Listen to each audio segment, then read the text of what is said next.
कि 4G हम use नहीं कर रहे हैं लेकिन हम 4G के पैसे दे रहे हैं, ठीक है। कि 2G की हम सर्विस यूज़ कर रहे हैं, पैसे हम 4G के दे रहे हैं। ये क्यों है? ये अन्याय क्यों है? अगर आपको 4G नहीं देना, अब तो कोई मांगता भी नहीं है। अब तो इतना लोग थक गए हैं कि उन्होंने मांगना ही छोड़ दिया। उन्होंने कहा कि अब हमने मांगना है क्या। जम्मू कश्मीर पुलिस के अंदर जो SPOs है ना, जब उनकी भर्ती होती है तो सिर्फ 6,000 रुपये उनको मिलते हैं और उनकी कोई परमानेंट जा रहा। अगर कश्मीर के अंदर क्रिकेट टीम्स बन सकती हैं, सुरेश रैना जी बना सकते हैं, तो जम्मू के अंदर 4G तो दे दो। यहाँ पर क्रिकेट टीम्स बाद में बनाइएगा, पहले 4G तो दे दे। लेकिन एक छोटी सी बात है कि hello and welcome to state enclave और मैं हूं एंजेलिना स्टीफन। जम्मू कश्मीर में वैसे देखा जाए तो मुद्दों की कोई कमी नहीं है, क्योंकि आए दिन हमें कोई नया जो इशू है वो देखने को मिलता है। तो आज इसी पे बातचीत करने के लिए, वैसे भी हम बहुत से लोगों से आपको मिलवाते रहते हैं और उनके जो व्यूज़ है वो आप तक पहुंचाते हैं कि वो क्या सोचते हैं जो भी बर्निंग इश्यूज़ जम्मू कश्मीर में चल रहे हैं। तो आज हमारे साथ बातचीत करने के लिए हमारे साथ हमारे साथी पत्रकार जो है डोगरा जर्नलिस्ट जिन्हें हम कहते हैं आशीष कोहली जी मौजूद हैं। तो हाँ, उनसे भी बातचीत करते हैं और जानते हैं कि उनकी क्या राय है इन सब इश्यूज़ पे जो जम्मू कश्मीर में चल रहे हैं। सर, सबसे पहले बहुत बहुत स्वागत है आपका। बहुत बहुत धन्यवाद आपका स्टेट एनक्लेव का, आपकी पूरी टीम का मैं बहुत बहुत धन्यवाद करता हूँ कि आपने मुझे मौका दिया आज बातचीत करने का। सर, मेरा सबसे पहला सवाल आपसे यही रहेगा, क्योंकि आए दिन आप हर जो लोगों की प्रॉब्लम है उसको कवर करते हैं, बहुत से इश्यूज़ हैं लोगों की उठाते हैं, उनकी आवाज़ बनते हैं। तो आपने ही एक जम्मू कश्मीर पुलिस SPO का जो इशू उठाया था, तो सर उसके बारे में कुछ जानना चाहेंगे आपसे। बिल्कुल, बड़ी अच्छी बात की आपने और मुझे बड़ा अच्छा लगा कि पहला सवाल ही आपने जो है जम्मू कश्मीर पुलिस के लिए किया है। देखिए अंजलिना जी, मेरी जो मैंने एक मुहिम छेड़ी हुई है कि SPOs को परमानेंट करना है। इसके लिए मैं लगातार न्यूज़ बनाता हूँ, वीडियोस बनाता हूँ। मैं आपको थोड़ा सा इसके ऊपर वक्त लूँगा और आपको पूरी तरह से बताऊँगा ये इशू है क्या। जम्मू कश्मीर पुलिस के अंदर जो SPOs है ना, जब उनकी भर्ती होती है तो सिर्फ 6,000 रुपये उनको मिलते हैं और उनकी कोई परमानेंट नौकरी नहीं है। और अगर उनके 3 साल की नौकरी हो जाती है तो वो 6,000 से 9,000 आ जाता है। फिर इसी तरह से अगर उनकी 10 साल की नौकरी आती है तो वो उसको बढ़ा दिया जाता है। और लास्ट में जब 15 साल से ज़्यादा नौकरी हो जाए तो लास्ट में उनको जो है एक 18,000 या 16,000 के बीच में पैसा मिलता है जो उनको सैलरी मिलती है। अब इस इतने सालों में कितने हमारे SPOs जो हैं एनकाउंटर के अंदर शहीद हो रहे हैं, कोविड की वजह से उनकी डेथ हो रही है या फिर किसी और वजह से उनकी जो है मृत्यु हो रही है, तो उनके परिवार को देखने वाला कोई नहीं होता है। क्योंकि आप जानते हैं जब जम्मू कश्मीर पुलिस के अंदर कोई भी शख्स जो है नौकरी के लिए ज्वाइन करता है तो उसको जम्मू कश्मीर पुलिस उसकी पूरी देख रेख करती है, उसकी फैमिली की, उसके बच्चों की, अगर वो शहीद होता है। लेकिन उसी के विपरीत अगर हमारे SPOs देखें, वो ड्यूटी उतनी ही कर रहे हैं, काम पूरा उतना कर रहे हैं, लेकिन वो एक डेली वेजर की तरह जो है नौकरी कर रहे हैं जम्मू कश्मीर पुलिस में, जिसके लिए मैं लगातार आवाज़ उठा रहा हूँ। और मैं आपके चैनल के माध्यम से director general of police Dilbag Singh ji को और जो हमारे होम मिनिस्टर हैं अमित शाह जी, उनको ये बात ज़रूर कहना चाहूँगा। क्योंकि अब हमारी जो जो जम्मू कश्मीर को यूनियन टेरिटरी बन जाने के बाद सेंटर पूरा डील कर रही है, तो मैं होम मिनिस्टर साहब को कहना चाहूँगा कि हमारे जम्मू कश्मीर पुलिस के जो SPOs हैं उनको परमानेंट करना चाहिए। क्योंकि ये हमारे हमारे रीढ़ की हड्डी हैं। अगर हम लोग आराम से रात को सोते हैं ना तो ये लोग हमारी रक्षा करते हैं। अभी भी नगरोटा बन टोल प्लाजा में एनकाउंटर हुआ, कितने SPOs वहाँ पर जो है उस एनकाउंटर में शामिल हुए थे। और इस तरह के कई एनकाउंटर्स कश्मीर में होते हैं जिसमें SPOs शामिल होते हैं। पिछले दिनों कोविड की वजह से एक SPO की डेथ हो गई, उससे पहले एक एनकाउंटर में SPO की जो है मृत्यु हो गई, शहीद हो गए, वो वीर गति को प्राप्त हो गए, लेकिन उनके परिवार को कुछ नहीं मिलता। तो मेरी ये अपील रहेगी आपके चैनल के माध्यम से भी कि उनको परमानेंट किया जाए, जिसके लिए मैं लगातार मुहिम छेड़ चुका हूँ। और जब तक ये परमानेंट नहीं होंगे मैं तो नहीं रुकूंगा। और मेरी अपील एक बार फिर से है कि डायरेक्टर जनरल ऑफ पुलिस इनके लिए एक ऐसी पॉलिसी बनाएं ताकि ये परमानेंट हो। सर, बात की जाए अनएम्प्लॉयमेंट की, तो बहुत ज़्यादा रेट जो है बढ़ गया हुआ है हमारे जम्मू कश्मीर में। कभी 50,000 नौकरियों का वादा किया जाता है, कभी 70,000, लेकिन वो पूरा नहीं हुआ। तो क्या क्या कहेंगे आप इस बारे में। बड़ा अच्छा सवाल किया आपने। यूथ के लिए मैं लगातार बात करता हूँ और मैं आपके वीडियोस भी देखता हूँ, आप भी यूथ के लिए कई सारे इश्यूज उठा रहे हैं। यूथ के लिए दिक्कत सबसे बड़ी ये आ रही है कि देखिए, कोरोना की वजह से, लॉकडाउन की वजह से प्राइवेट सेक्टर ठप पड़ा है, सरकारी डिपार्टमेंट नौकरी नहीं निकाल रहे हैं। कितने सारे ऐसे हमारे यूथ हैं जो पढ़ लिख कर उनकी एज जो है हो चुकी है, ओवर एज हो चुके हैं। जम्मू कश्मीर बैंक के एग्ज़ाम हुए थे, वो भी कैंसिल हो गए। अब फिर से उनकी जो है रिक्रूटमेंट का प्रोसेस शुरू हो रहा है, जनवरी में उनकी उनके पेपर हैं, चाहे वो ऑनलाइन होंगे जैसे भी होंगे, लेकिन अनएम्प्लॉयमेंट का रेट जम्मू कश्मीर के अंदर बढ़ता जा रहा है और जम्मू कश्मीर के युवाओं में गुस्सा भी बढ़ता जा रहा है, चाहे वो कोई भी सरकार हो। और एलजी से पहले जब सत्यपाल मलिक जी गवर्नर थे, उन्होंने 50,000 नौकरियों का वादा किया था, वो भी नहीं मिली। उसके बाद और नौकरियों का वादा बाकी जो यहाँ पर एलजी जीसी मुर्मू जी आए वो भी नहीं मिल पाई। उसके बाद फिर एक वादा किया गया, हालांकि अभी जो पंचायत असिस्टेंट्स के जो हैं एग्ज़ाम हुए हैं, जब तक वो रिज़ल्ट नहीं आता और जब तक वो बच्चे नौकरी में लग नहीं जाते तब तक तो हम कुछ कह नहीं सकते। लेकिन अनएम्प्लॉयमेंट लगातार बढ़ती जा रही है, जिसके लिए सरकार को कुछ सोचना चाहिए। और मैं तो ये ज़रूर कहूँगा कि मोदी सरकार को 370 ख़त्म हो जाने के बाद हमारे जम्मू कश्मीर के लोगों ने बड़ा सपोर्ट किया है। अब उस सपोर्ट के अंदर जम्मू कश्मीर के युवाओं को नौकरी भी मिलनी चाहिए और उसमें हम जम्मू कश्मीर के युवाओं के साथ हैं कि अनएम्प्लॉयमेंट जल्द से जल्द जो है यहाँ पर ख़त्म हो और युवाओं को नौकरियाँ मिलें। सरकारी जितनों को मिल सकती हैं उतनों को मिले, प्राइवेट के लिए यहाँ पर और प्राइवेट सेक्टर आए ताकि प्राइवेट नौकरी भी जनरेट हो सके। दिल्ली में आप देखें, छोटी छोटी ऐसी कंपनीज़ हैं जो युवाओं को नौकरियां देती हैं, मतलब एम्पावर कर रही हैं उनको। 25-25, 30-30 हज़ार की सैलरी लगी हुई है। अगर ऐसी ही जॉब्स जम्मू कश्मीर में भी आ जाए तो काफ़ी अनएम्प्लॉयमेंट जो है दूर हो सकती है। सर बात की जाए 4G की तो बहुत बार हम देखते हैं कमिंग सून, लेकिन जम्मू पहुंचते पहुंचते वो फिर उधमपुर चले गया था। तो लोग हमारा बेसिकली जो यूथ है वो काफ़ी हताश फील करता है और ऊपर से कोविड का टाइम था, ऑनलाइन क्लासेस, क्योंकि हर कोई अफोर्ड नहीं कर सकता ब्रॉडबैंड की सर्विसेज, वाईफाई लगवाना। तो आप किस तरीके से देखते हैं कि 4G जम्मू को मिलेगा कि नहीं? देखिए 4G तो बस इस तरह से हो गया कि खाली वादे किए जा रहे हैं। जैसे सरकार वादे करती है ना नौकरी मिल जाएगी, तो 4G के भी बस वादे ही हो रहे हैं कि पता नहीं अब कब आएगा।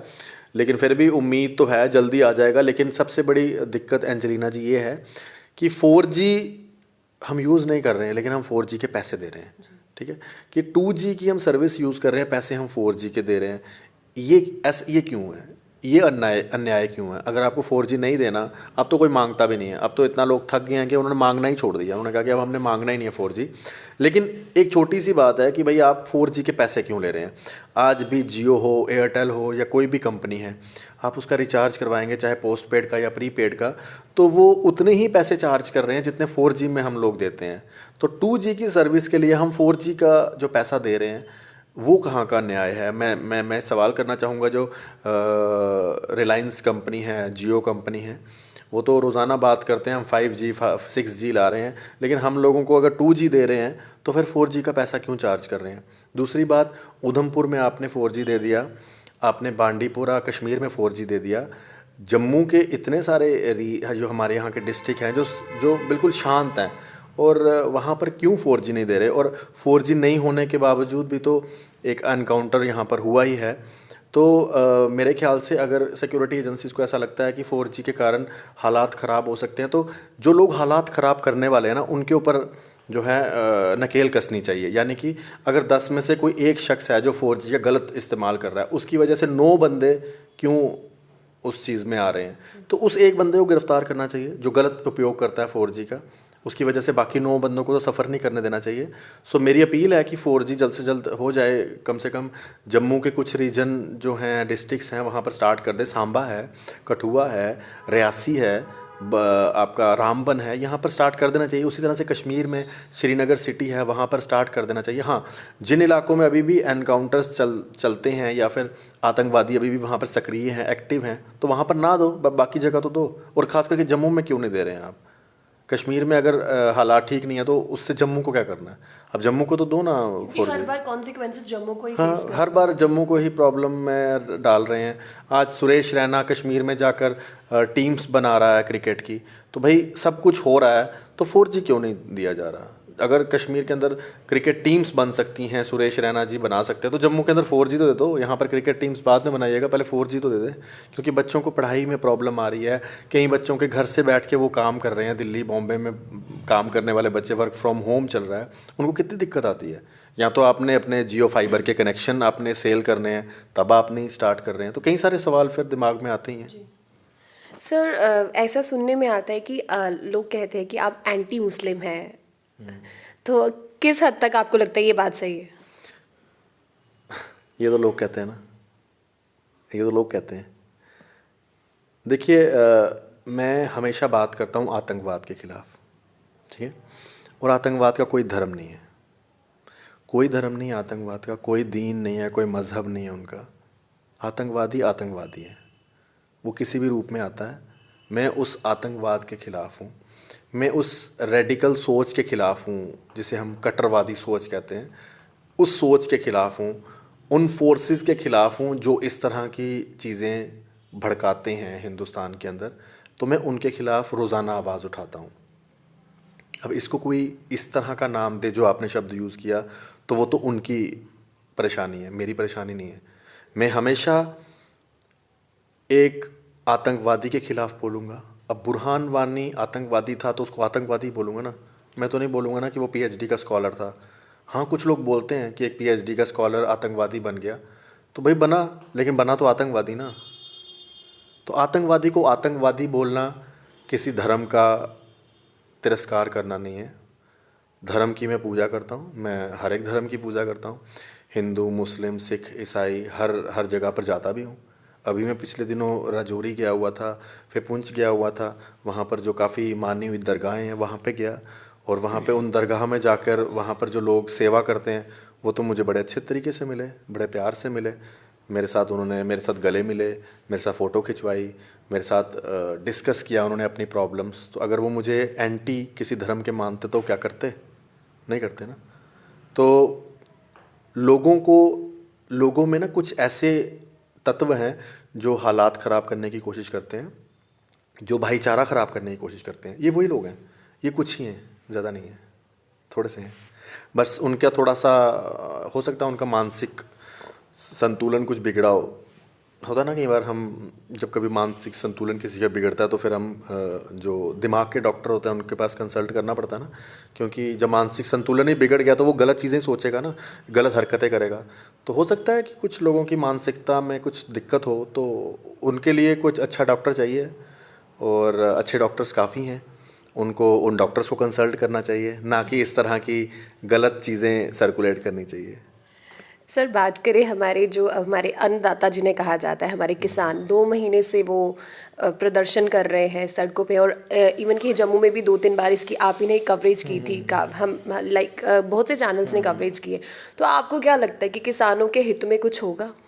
देखिए, बड़े अच्छा सवाल किया आपने। किसान हमारे अन्नदाता, और सच में किसानों का दर्द वही जानता है जो किसानों के साथ रहा हो, किसानों के साथ जिन्होंने वक्त व्यतीत किया हो। किसानों का दर्द पंजाब के गायक नहीं जान सकते, किसानों का दर्द वो लोग नहीं जान सकते जो तो हमेशा BMW या ऑडी में घूमते हों, उनको नहीं पता किसानों का दर्द क्या होता है। किसानों का दर्द वही जान सकता है जो किसान की तरह जिसने ज़िंदगी व्यतीत की हो। और मैं सल्यूट करता हूँ हमारे जितने भी किसान लोग इस टाइम प्रदर्शन कर रहे हैं और वो अपनी बात रख रहे हैं। सरकार उनसे बात भी कर रही है, और मुझे आशा है कि सरकार उनके साथ जो बात कर रही है वो किसी ऐसे नतीजे पे पहुँचे कि ये प्रदर्शन ख़त्म हो जाए, और हमारे जो अन्नदाता हैं, जो हमारे किसान भाई बहन हैं, वो भी अपना प्रदर्शन ख़त्म करके अपने अपने घर जाएं। लेकिन हाँ, इन प्रोटेस्ट के अंदर कुछ ऐसी एंटी एलिमेंट्स आ जाते हैं जो इस प्रोटेस्ट का ना रुख ही चेंज कर देते हैं। जैसे कि मैंने देखा कुछ ऐसे रेडिकल फोर्सेस इन प्रोटेस्टों के बीच में, चाहे वो देश के बाहर लंदन में मैंने देखा रेडिकल फोर्सेस द्वारा जो है वहाँ पर प्रदर्शन हुए, और वो वहाँ पर उनका एक ही कहना था, देश के प्रधानमंत्री के खिलाफ लगातार, और उनको उनको मारने की भी धमकियां वहाँ पर दी गई, जो कुछ सोशल मीडिया के ऊपर हमने वीडियोस देखी। तो ये तो किसान कभी नहीं चाहेंगे ना, इस तरह की बात तो नहीं करेंगे, चाहे कोई भी पार्टी का नेता हमारा प्रधानमंत्री बने, इस तरह की किसान तो कभी बात नहीं करेंगे, ना कभी किसानों ने की है। तो किसानों के प्रदर्शन के अंदर घुस के इस तरह के एंटी एलिमेंट्स जो किसानों का प्रदर्शन ख़राब कर रहे हैं ना, उनको ढूंढने की ज़रूरत है।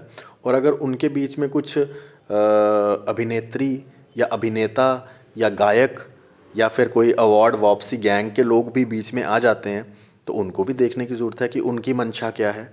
क्योंकि हो सकता है कि कहीं ऐसे लोग हैं जिनकी मंशा 370 के हक़ में हो, जिनकी मंशा सिटीज़नशिप अमेंडमेंट एक्ट के हक़ में हो, और वो मंशा पूरी नहीं हो पाई, तो अब उनके पास तो कोई और तरीका रहा नहीं। तो हो सकता है वो इन सब चीज़ों को लेकर भी सामने आए हों। लेकिन सबसे बड़ी बात यह है कि हमारे जो किसान हैं, मैं उनको सल्यूट करता हूँ जिस तरह से वो अपनी बात रख रहे हैं, और सरकार भी उनके साथ बात कर रही है। और मुझे लगता है कि जल्द ही किसान, जो सच्चे किसान हैं, जो किसान हैं और सरकार के बीच में बात हो जानी चाहिए, और सरकार को भी चाहिए कि किसानों के साथ बात करें और किसानों की बातें सुने। और दूसरी बात, ये जो बिल है, इस बिल के अंदर अगर बिचौलिए ख़त्म हुए हैं, यानी कि मिडल मैन जो थे जिनकी वजह से किसानों को दिक्कत आती थी अपना सामान बेचने में, अगर वो ख़त्म हुए हैं तो वो एक अच्छा डिसीज़न है। लेकिन हाँ, हो सकता है कि जो असली किसान हैं उनको बहकाने का काम कुछ लोग कर रहे हों और उनकी बातों में भी आ जाएं, क्योंकि कई बार ये झूठ जो है बड़ी जल्दी फैलता है और तेज़ी से फैलता है। लेकिन वो झूठ जब सामने आता है तो फिर सबको पता चलता है कि नहीं, ये झूठ ही था जो इतनी तेज़ी से फैला है, जो प्रोपोगेंडा के तौर पर फैलता है, जिसे हम षड्यंत्र भी कहते हैं। सर, बात की जाए जो अभी डीडीसी चुनाव हो रहे हैं, आपको क्या लगता है इन चुनावों की इस टाइम पे नीड थी? जी, जो आपका ये सवाल है ना डीडीसी इलेक्शन का, ये एक बड़ा ही इम्पोर्टेंट सवाल है कि जो डीडीसी के इलेक्शन हो रहे हैं, एक तो जो आपने कहा कि इस टाइम रिक्वायरमेंट थी कि नहीं थी।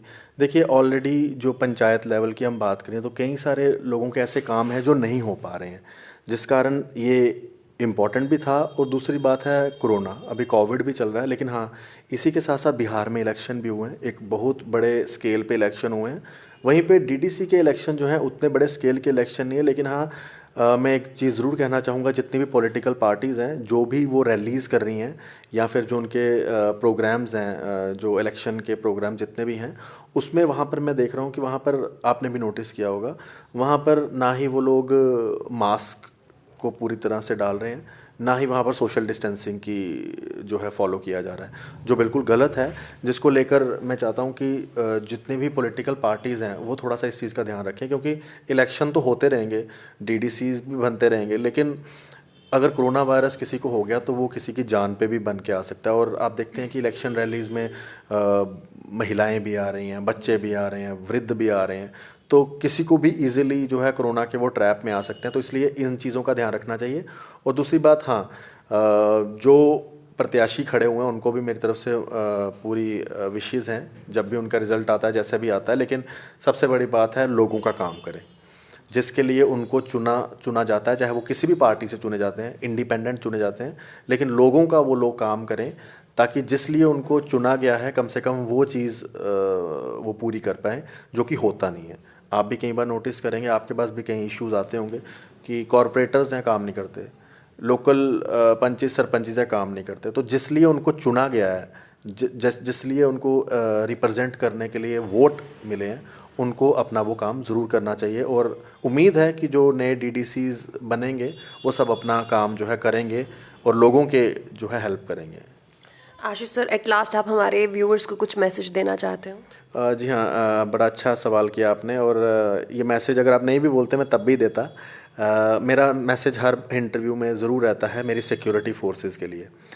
एक तो उनके लिए जो हमारे जवान यहाँ पर शहीद हुए हैं, उनके परिवार वालों को मैं नमन करता हूँ, जिन्होंने अपने बच्चों को हमारे जम्मू कश्मीर में भेजा। आप देखेंगे कि कर्नाटका, उड़ीसा, असम, कहाँ कहाँ से जो है हमारे आर्मी के जवान आ रहे हैं, ऑफिसर्स आ रहे हैं, और यहाँ पर कभी एनकाउंटर में या फिर पाकिस्तान की गोलीबारी में शहीद होते हैं। तो हम उनको कुछ नहीं दे पाते, हम उनके ऋणी हैं, मतलब हम उनको कभी भी वो चीज़ नहीं दे पाएंगे जो देनी चाहिए, लेकिन वो हमारे लिए यहाँ पर जान दे रहे हैं। उनको मैं हमेशा सल्यूट करता हूँ, और उनके माता पिता को सल्यूट करता हूँ, क्योंकि किसी माँ ने अपना बेटा खोया है, किसी बाप ने बेटा खोया है, किसी पत्नी ने अपना पति खोया है, किसी बहन ने अपना भाई खोया है, किसी बच्चे ने अपना पिता खोया है। तो उन सबको मैं सल्यूट करता हूँ, और जो इस टाइम हमारी सिक्योरिटी फोर्सेस काम कर रही हैं उनको सल्यूट करता हूँ। जम्मू कश्मीर पुलिस को सल्यूट करता हूँ, एसपीओज़ को सल्यूट करता हूँ, और ट्रैफिक डिपार्टमेंट को सल्यूट करता हूँ। मैं ट्रैफिक डिपार्टमेंट का नाम इसलिए लेना चाहता था क्योंकि आज ट्रैफिक डिपार्टमेंट का जब भी नाम आता है तो लोगों के दिमाग में एक ही आता है, ये लोग घूसखोर हैं, ये लोग करप्शन करते हैं, ये लोग चालान काटते हैं। मतलब उनके लिए लोग ना बड़ा एक अलग तरीके से देखते हैं, नेगेटिव इमेज बन चुकी है। जो मैं चाहता हूँ कि लोगों को अपनी थोड़ी सी ना देखने का नज़रिया चेंज करना चाहिए। अगर तालाब में एक मछली गंदी हो ना तो पूरा तालाब गंदा नहीं होता है, बाकी लोग हैं जो हमारे ट्रैफिक के, सभी एक जैसे नहीं होते हैं।